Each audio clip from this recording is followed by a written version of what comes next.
This is NBC Palm Springs. Breaking news.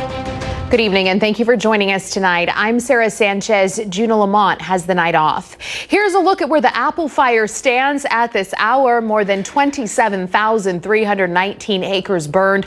The fire is 30% contained. 12 structures total have been lost, including 4 homes. Officials have lifted the Riverside County evacuation orders, but the community of Oak Glen, which is in San Bernardino County, remains under an evacuation order. Forest Falls, Pioneer Town, and Rimrock are under an evacuation warning as well. So firefighters have made some progress, but the fire is still growing. This is a time-lapse video from today. Smoke pushing into the northern tier of the valley. The Apple fire is burning through thick, dry brush that frankly hasn't burned in years. Coupled with some gusty winds, it's been an ongoing problem for firefighters, and we'll hear from Chief Meteorologist Mike Everett about what we can expect with weather conditions as we head into the evening hours in just a moment. But among the evacuees over the last few days, dozens of training dogs in training, that is, so service dogs in training from Guide Dogs of the Desert. The kennel was evacuated over the weekend because of the water fire that was in Whitewater, and the dogs were placed in temporary homes. We'll bring you their story as part of our live team coverage tonight. Daytona Everett is live in Whitewater, where the trainers take no chances and instead took action. But we begin with Olivia Sandusky at the command post in Beaumont. Today, Congressman Raul Ruiz met with fire officials. Olivia, what did he say? Sarah, before we get into that, I want to show you the view from the incident command post. You can see the smoke still up there in the air. But at that briefing today, fire officials told us they are being successful in their efforts. They also discussed tactics as well as just how much it costs to fight a fire of this size. The Apple fire was very active overnight, burning through the San Bernardino National Forest. But fire officials say they're making good progress. Our crews are advancing significantly over the last 24 hours. We're concentrating on an area that's still pretty active, pretty hot. We want to make sure that we put out those areas completely, because there's always a possibility when you have wind that the fire, especially if you had a north wind, that the fire could burn back down into the Oak Glen area. Oak Glen remains under a mandatory evacuation, and fire crews are carrying out a number of tactics to prevent further progression. Concentration is still working on the eastern flank really heavily, trying to get the upper hand on it, trying to use our aircraft to put that returning line well ahead, slow it down. The current cost of the Apple fire is $10 million, but fire officials say that potentially could grow up to $40 million. Today, Congressman Ruiz met here at the incident command post for a briefing to discuss funding. 75% of certain costs are being handled by the federal government.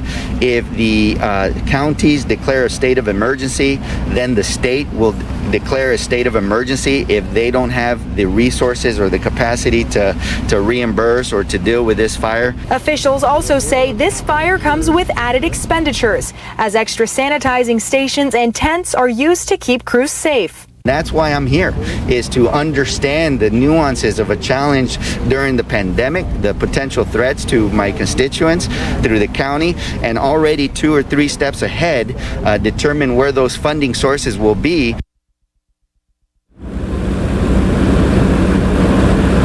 And so as you can see, with a fire of this size, a range of topics that need to be covered, from funding to safety. We also have spoken about evacuations. Over 8,000 people have dealt with that throughout the Apple fire, and as well as the Whitewater fire. Our Daytona Everett spoke to a group that was forced to evacuate. She shares their story with us now. Daytona.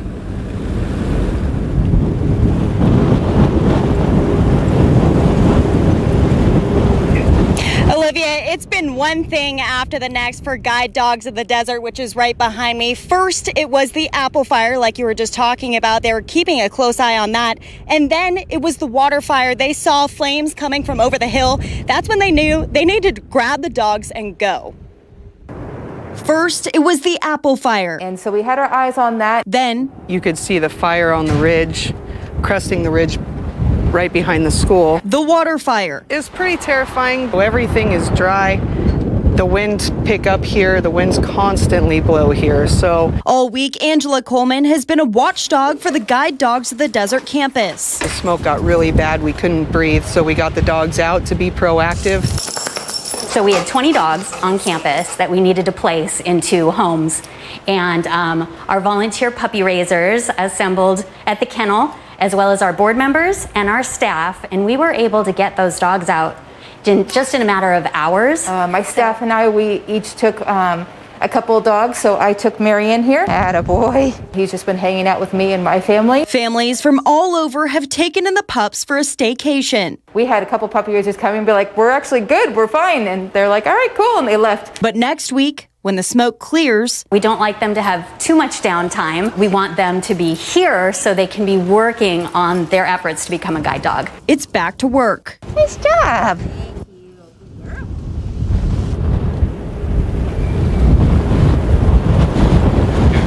So obviously we're in Whitewater right now, but we have a pretty good view of this smoke that's heading into the valley. If you pan across, you can see kind of the origin of the smoke and then it pushing into Yucca Valley.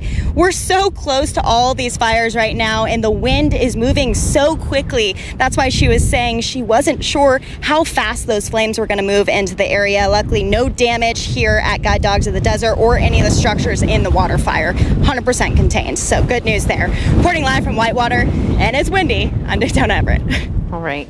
Yeah, thank you, Daytona. Very windy there. There's a community meeting coming up tonight for people living in and around the fire zone. It's at the Yucaipa Community Center on Oak Glen Road. That meeting is set to begin in just over about an hour, beginning at 6:30. The Apple Fire is burning in steep and treacherous terrain, brush that hasn't burned in a long time. It's packed with vegetation that hasn't burned in years, and that's why much of the firefighting is being done from the air. Our Kitty Alvarado visited the Hemet Ryan Air Attack Base, where part of the air operation is being coordinated. The Apple Fire, burning in the mountains of Riverside and San Bernardino counties, has been burning for days. It's scorched tens of thousands of acres. It's a terrain and wind-driven fire. And it's burning in an area that hasn't burned in 100 years. So it's a lot of fuel, and it's going to be very stubborn to fight. One of many fighting it from the air is CAL FIRE forestry fire pilot George Karcher. Very inaccessible for the ground troops to get up there, so it's been mostly an air show. Part of that air show is being coordinated out of Hemet Ryan Air Attack Base. It takes about 10 minutes for these firefighting aircraft to get to the Apple Fire. CAL FIRE engineer Fred Mata says they've been busy. At the height of the Apple Fire, we had multiple aircraft, multiple air tankers flying in and out of here, pumped about 60,000 gallons of retardant a day. It takes 3 minutes for this S2T air tanker to fill up with over 1,000 gallons of fire retardant. We don't drop directly into flames. We want to get it out in front of it to slow down the fire. But water must be dropped directly into the flames. Pilots have to get pretty low to make precise drops. Sometimes when I'm dropping on fire, it gets so hot I have the windows open. I can feel the heat on my face. But fire isn't the only danger. I worry about running into another aircraft. So that's my biggest fear. Still, they don't think of the danger. They just want to help people in harm's way. The most satisfying part is, when you can make a difference for somebody. And firefighting operations have to be stopped when drones are in the airspace. That can be really dangerous for firefighters and make them lose the upper hand on the fire and also put many at risk. So please don't fly your drones during an active fire. I'm Kitty Alvarado. All right, thank you, Kitty. Yeah, it's very dangerous work. We're going to send things over to Chief Meteorologist Mike Everett. He's tracking a look at the conditions out there. Mike, you saw it. Really windy for Daytona in Whitewater. What are the numbers? We've been expecting this as this trough of low pressure sags down from the northwest. It's a little bit of a dual-edged sword. Great news is it's bringing in some cooler temperatures and will raise relative humidity, especially light right along the coastline. That will push some low cloud cover and fog inland the Inland Empire overnight tonight. Looks like that's going to happen again on Thursday. But as you were just saying there, the not so good news is whenever you've got one of these in your area, you've got some gusty winds along the forefront of that. It's not as bad as it could be. It's not great. Winds will gust up to about 30 miles an hour in that region tonight with some isolated pockets up to about 40, 45. But similar to what we saw last night, once the sun goes down, we should see those winds back off to about 15 to 20 miles an hour. Here's what we're looking at as we go into Thursday. The frontal boundary will stay up in the Bay Area. There's San Francisco. We will see some of that low cloud cover and fog and even some light showers just off the coast out towards Santa Barbara and the Channel Islands. And then that breezy onshore flow will return again on Thursday. We'll see those winds pick up into the 30, 40 mile an hour range again tomorrow afternoon. Take a look at future winds as we put this into motion. 6 o'clock tonight, take any one of these numbers and add 10 to it, and that's where the gusts will be. So out towards Banning, we will see some gusts that'll be in about the 20, 25 mile an hour range, and then obviously the higher you go up into that terrain there, that's where we'll see those winds hitting about 30, 40, and even 45 miles an hour, and especially in the Banning Pass. We just saw Daytona out there. She's getting wind whipped right now. That will continue for about the next 2 or 3 hours, and then as I mentioned, the I-10 corridor and in the valleys there will continue to stay breezy through the rest of the night, but for most of us, we'll get that back into single digits. Here, let me put that into motion and show you there. We see those winds up to about 25 miles an hour at 10 tonight in Cabazon, and then after about midnight, we should see things start to back off and get back into single digits in the overnight hours before all of that repeats itself again on Thursday. Take a look at radar. Obviously, nothing going on right now. Again, just a quick refresher for where the area we're talking about for the Apple Fire. Here's the Coachella Valley. There's Cathedral City. There's the Banning Pass. So it's this area right here in the San Bernardino Mountains. The fire originated right about here, close to the Redlands, and then has been burning off towards the north and east over the last, 5, 6, 7 days now, and will continue to do that as those winds continue to push from the west to the east. That's taking all the smoke in that direction as well. Now, the Coachella Valley is under an air quality advisory right now. All of these areas that you see here are talking about unhealthy for sensitive groups. We've been discussing this for 3-4 days now, that if you are a sensitive breather, you've already taken necessary precautions there. But I know this time of year, this time of night, a lot of people like to get out and do exercise around 7 or 8 o'clock when the sun goes down. So if you are one of those sensitive breathers, just test the air before you head out. If you feel comfortable, do what you do. And if you don't, well, then stay indoors. It should improve as we go towards the weekend.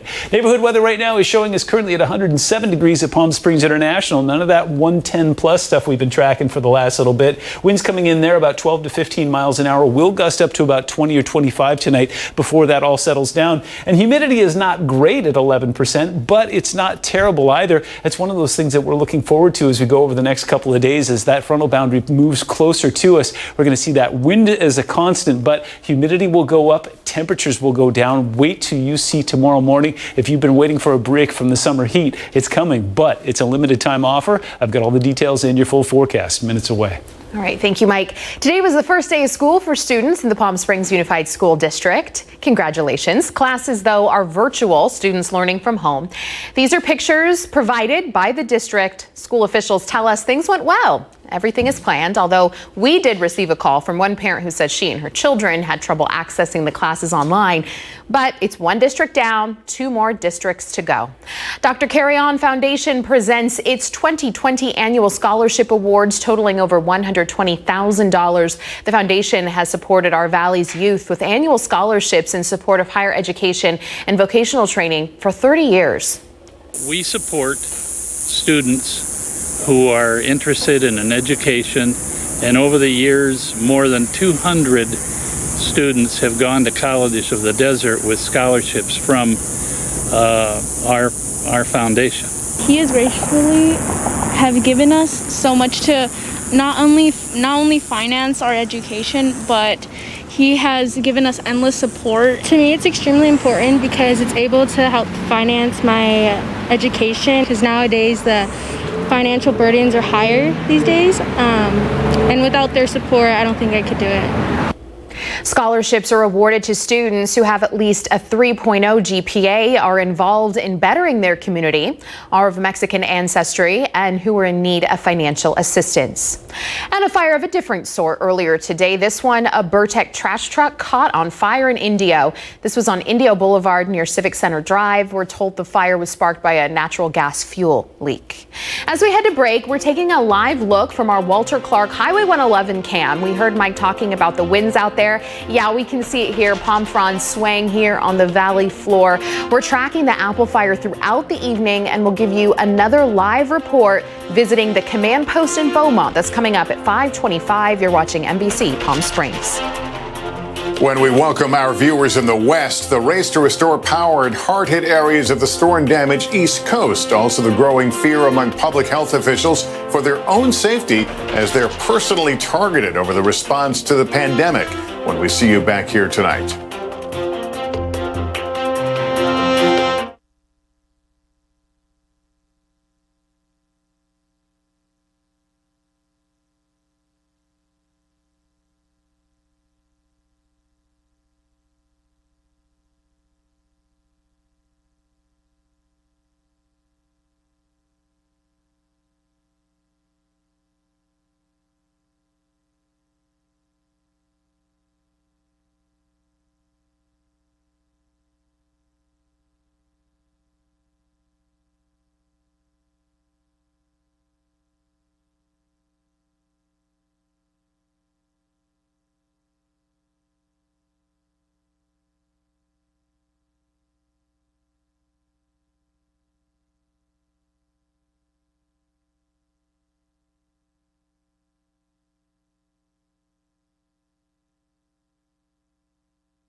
And across the world tonight in Beirut, Lebanon, the number of lives lost in a warehouse explosion has climbed to more than 100.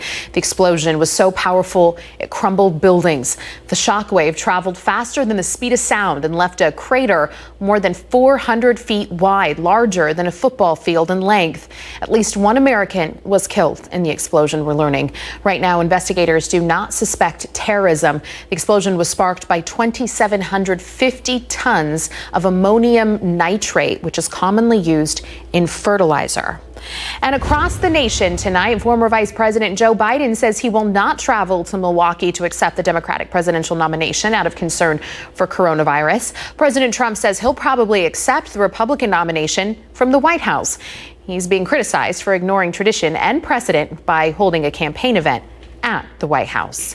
There's some signs the White House and congressional Democrats may be near a deal on a coronavirus relief bill. Sources say the two sides remain far apart on education funding, but are close to a compromise on extending enhanced unemployment benefits of $400 a week, plus a moratorium on evictions, both through the end of the year, and earmarking $10 billion for the U.S. Postal Service. There's no deal yet, but lawmakers say they hope for a deal by Friday and a vote by next week. Let's take a look at the latest COVID-19 numbers for Riverside County and our Coachella Valley. 490 new cases were reported today in the county, 69 of those from our valley. There were 14 deaths in the county, and 5 of them were right here from the Coachella Valley. Coronavirus coverage brought to you by East Valley COVID-19 testing site, serving residents of eastern Coachella Valley. And as we head to break, we're gonna actually visit Mike when we come back, so stay with us.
Welcome back. Well, here's those cameras that Sarah promised you. Here's a live look and a rather ominous one, but one that unfortunately we're getting used to, courtesy of our Agua Caliente casino cam in downtown Palm Springs, California. You can see that cloud cover or fog or let's call that smoke if you want to. And then here's another interesting shot. This is 16 stories high where I was for the 4th of July celebration. It would appear as though they are window cleaning there right now. Yeah, and they're moving the trolley for us. That's very kind. Oh, and there's the sun.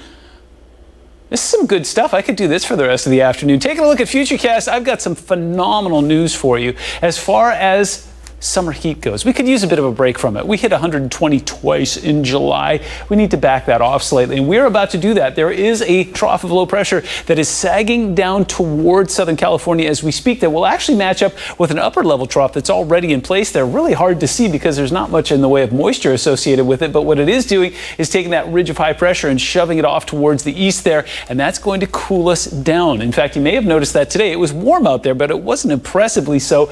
Temperatures on that 106, 110 range today. We saw some of that patchy morning fog and those gusty afternoon winds. Well, as we go into Thursday, we're going to see more of that patchy fog. We were talking about this a lot during the month of July, but right now it's especially important because getting that relative humidity up, especially around the base of the fire. Again, there's the Redlands, there's the San Bernardino Mountains and the San Gorgonio Wilderness. So moist is better than dry when we're talking about fire weather, and we'll take every little bit of that we can. Now, if you're driving into it tomorrow morning, you will hit some areas of patchy fog that will be especially dense right along the 215 corridor. But other than that, it's all good news. Strongest winds, well, we noticed already that it's quite gusty out there tonight. We were expecting that. It looks like tonight will be the gustiest night. It'll be windy again on Thursday, but not as much as tonight. Probably about 5 miles an hour or so less there. Taking a look at Thursday, this is what we're expecting. Another pretty decent wind field right at the base of the Banning Pass in Cabazon and in Desert Hot Springs. And then as you head out towards 29 Palms and 1,000 Palms, that's where you'll see winds that'll be in that 15 to 20 mile an hour range. Maybe some gusts up to about 25. Again, windy, but not as bad as it could be.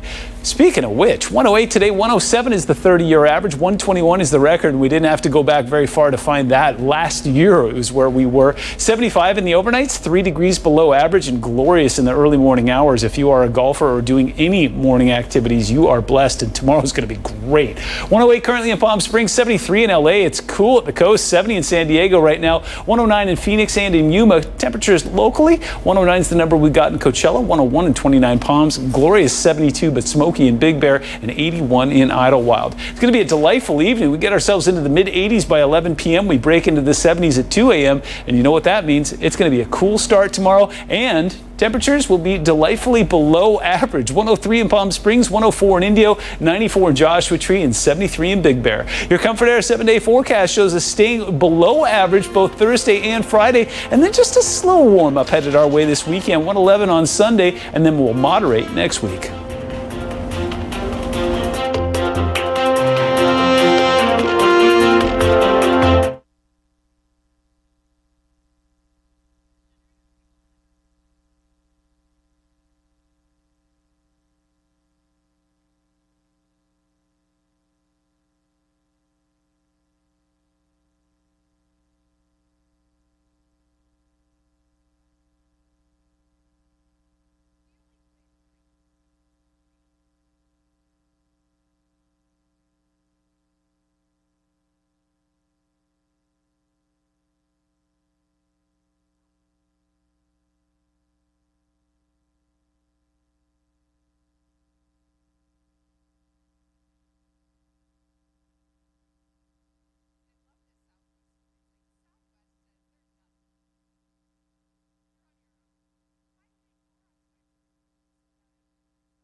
Welcome back. We're taking a look at some consumer news, all of it COVID related. You'll have a tough time finding disinfectant wipes for quite a while, so stop looking. Clorox says it's ramping up production, but it won't be until 2021 before supply meets demand. In fact, the company says it may take a full year to meet customer needs, although I did find some at Costco. Anyway, Southwest Airlines is cutting back on cabin cleaning procedures that were put in place because of the pandemic.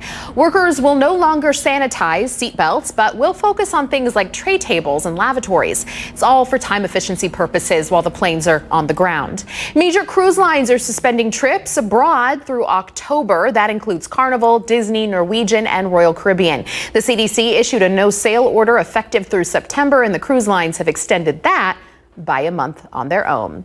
We're taking a live look right now from Beaumont, looking at the apple fire burning over 27,000 acres. A live report when we come back.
We're taking a look from our Rancho Mirage cam, courtesy of our Fantasy Agua Caliente casino cam there. You can see lots of smoke out there in the area. We're going to send things over now to Beaumont to get a quick check of what it's like on the ground.